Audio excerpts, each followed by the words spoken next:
Planet! Welcome back to my channel. Okay, for today's video po, magbibigay lamang po ako ng update regarding po dito sa ating Maya Business po na app. Okay, dahil marami na pong nagko-comment doon sa aking previous video na paano i-cash out yung pera sa kanilang mga unverified GCash, na which is marami daw pong nakapag-try sa ngayon na mga bago na gumawa ng Maya Business account na hindi na po daw gumagana yung Maya Business QR kapag i-cash out na daw po yung pera na galing sa sinend nila sa kanilang mga unverified GCash. Okay, so bigyan ko lang po kayo ng linaw about po dito sa bagay po na ito. Okay, nung ginawa ko po yung video ko na ito 7 months ago, bali gumagana po yung tutorial ko po dyan na pag-transfer ng unverified GCash funds papunta dyan sa Maya Business QR po. Okay, as long na naka-level 2 po ang inyong mga Maya Business. Kasi hindi po maita-transfer yung i-transfer yung fund from unverified GCash dyan sa inyong Maya Business QR kapag hindi po naka-level 2 ang inyong Maya Business. So, kailangan nyo po munang i-upgrade or maging level 2 yung inyong mga Maya Business para ma-transfer nyo po ang inyong mga nailagay na pera doon sa inyong mga Maya Business. Kaya nabanggit ko rin po sa video ko na yan na wag po muna ninyong lagyan ng fund or transferan ng funds yung inyong mga Maya Business account kung hindi pa ito naka-level 2. Kasi hindi po talaga siya maika-cash out or maisisend sa kahit anong bank yung inyong nilagay po doon kapag hindi po siya naka-level 2. Kaya wag nyo po sana akong sisihin kung hindi nyo po nakuha or na-withdraw yung inyong transfer sa inyong mga unverified GCash account sa inyong Maya Business kung ito ay naka-level 1 po. Kasi nabanggit ko naman po dyan sa video na yan na need muna na mag-level 2 ang inyong mga Maya Business bago nyo transferan ng pera para sure po kayo na ma-withdraw po ninyo ang inyong mga finoward po na pera po doon.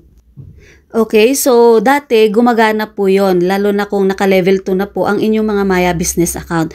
So sa ngayon, ito yung bago kong update regarding sa ating Maya Business dahil last month po, April, naka-receive po ako ng mga feedback doon sa aking previous video na yon, paano i-cash out ang pera sa unverified GCash, na hindi na daw po gumagana yung Maya Business QR kahit na naka-level 2 na daw po. At saka sabi rin po ng iba na nakapag-try ng kanilang mga Maya Business QR kahit na naka-level 2 na daw po yung kanilang mga account sa Maya Business ay hindi pa rin daw po gumagana sa kanilang mga unverified GCash kapag kinash out daw po nila or sinend sa Maya Business yung kanilang mga funds sa kanilang mga unverified GCash dahil kapag ini-scan daw po nila or ina-upload yung kanilang mga Maya Business QR ay lumalabas pa rin po na you must be fully verified daw po bago magamit yung service na yon. Okay? So, yung advice ko po sa inyo guys na wag po muna kayong mag-send sa inyong mga Maya Business QR kung level 1 pa lamang po ito. Okay? Para po sa mga ayaw na po na matagalan ang kanilang mga pera or para hindi masayang ang kanilang mga pera sa kanilang mga unverified GCash dahil medyo natatagalan na rin po kasi yung pag-upgrade or pag-approve ni Maya Business sa ating mga sinubmit na ID kapag tayo po ay nagpapa-upgrade. Okay, hindi ko po alam kung bakit ganun na medyo maselan na si Maya Business ngayon dahil kahit anong submit po namin ng iba-ibang ID, nade-decline pa rin po yung pag-upgrade or pag-level 2 ng aming mga bagong Maya Business QR. Okay, so para wala na po kayong problema, para hindi na po kayo mahirapan dahil matagal na rin po yung Maya Business QR ko, pwede na rin po kayo mag-direct PM po sa akin kung gusto niyo na po magpa-cash out ng inyong mga pera sa inyong mga unverified GCash. Lalong-lalo na po ngayon dahil ang ating GCash ay may problem din po sa ngayon dahil yung mga dati na pong fully verified yung kanilang mga GCash account ay nagiging back to basic daw po ulit or nagiging unverified kaya nagpapa-cash out po sila sa akin. So wag nyo pong i-attempt na i-forward yung inyong mga laman ng inyong mga GCash account lalo na kung malaking amount po kung level 1 pa lamang po ang inyong mga Maya Business. Okay, so paalaala lagi na mag-try lang po kayo ng small amount po muna like 5 pesos ganun po. Para ma-testing nyo po muna kung magagamit nyo po or gagana po ba yung bago ninyong Maya Business QR, lalo na sa mga bagong gawa. Okay, so mga nakagawa na ng mga Maya Business account nila at nag-level 2 na, yung mga dati pa na nakasubaybay sa aking previous video nung ilang months ago na po yun, gumagana daw po ang kanilang mga Maya Business QR, yung mga nakahabol po noon.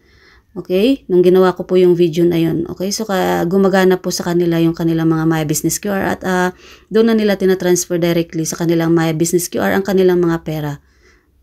Okay, kapag naka-basic level 2 na po ang inyong mga Maya Business account, pwede na po kayo makapag-transfer dyan ng inyong mga funds from unverified GCash.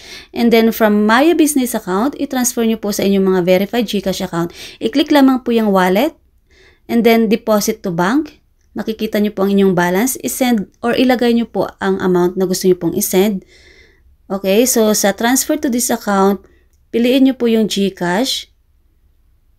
Okay, at ilagay ang GCash number dyan sa account number. And then, ilagay po yung first name, middle name, and then yung last name. And then yung cellphone number po, which is yung GCash number. Okay, so yung ilalagay nyo pong purpose dyan is fund transfer. And then, i-click nyo lamang po yung next. Okay, so actually guys, kahit anong bank account po, pwede nyo pong i-transfer ang mga fund dito sa ating Maya Business account kapag naka-level 2 na po ang inyong mga Maya Business account. Okay? Okay, so i-click nyo lamang po yung next para ma-send na po sa inyong mga GCash account or verified GCash account yung laman ng inyong mga Maya Business account. Okay, so actually pwede siyang makapag-send sa any bank account po. At kung gusto nyo naman pong ilipat ang mga fund ng inyong mga Maya Business account to your Maya account, ay i-click lamang po yung home and then send money.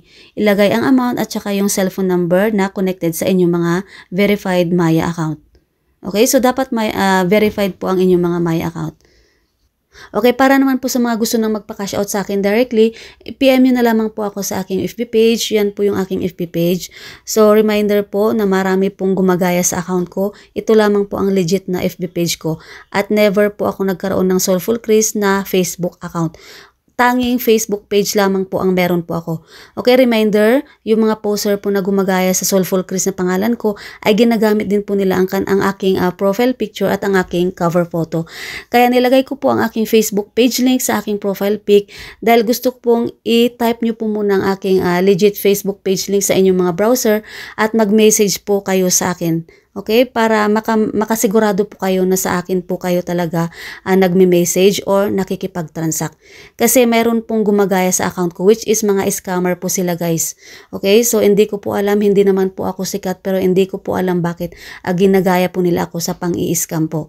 Okay, so wala po akong pananagutan sa inyo kapag kayo po ay nakipag-transact sa peking Soulful Chris po. So ito po yung itsura ng aking legit Facebook page. Okay, so para makasigurado po kayo na legit Facebook page po ang inyong napuntahan or na message, i-type nyo po talaga sa inyong mga browser ang aking Facebook page link na which is facebook.com/soulfulchris22. Yun po ang i-type nyo. And then mag-message po kayo sa akin doon para makasigurado po kayo na ako po yung nakatransact nyo. Okay, para sa mga gusto pong sumali sa aking next na mga pa-GCash giveaway sa aking FB page, i-follow nyo lamang po ang aking FB page po na yan. Okay, para makasali po kayo next po na aking pa-GCash giveaway kasi katatapos lamang po ang aking pag-giveaway nung nakarang araw po sa aking FB page.